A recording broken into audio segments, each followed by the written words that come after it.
అందరికీ నమస్కారం అండి. తెలంగాణ రాష్ట్ర ప్రభుత్వ ఉద్యోగులకు సంబంధించి ప్రభుత్వ ఉద్యోగులకు మరో శుభవార్త. పెండింగ్ బిల్లులు క్లియర్ అని చెప్పేసి తెలంగాణ ఎంప్లాయీస్కి సంబంధించి ఒక ఇంపార్టెంట్ ఆర్టికల్ అయితే రావడం జరిగింది.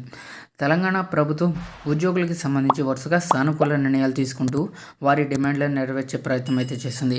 ఇప్పటికే ఒక డిఏ విడుదల చేయగా విద్యుత్ ఉద్యోగులకు ప్రత్యేకంగా మరో డిఏను అందించడం జరిగింది. అయితే అంతేకాక పెండింగ్లో ఉన్న వైద్య బిల్లులను పూర్తిగా క్లియర్ చేసి ఉద్యోగులకు ఊరట కూడా కల్పించింది.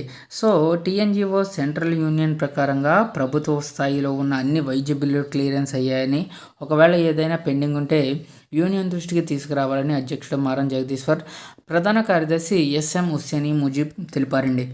ఇక ఈ చర్యలు ఉద్యోగుల అసంతృప్తిని తగ్గించేందుకు దోహదపడ్డాయి. అయితే ఉద్యోగులకు సంబంధించి 5 కరువు బత్యాలు, పీఆర్సీ, జీతాల పెంపు వంటి కీలక డిమాండ్లను ఇంకా పెండింగ్లోనే ఉన్నాయి. సో ఆరోగ్య ఇతర బిల్లులు కూడా కొంత బకాయిగా ఉన్నాయి.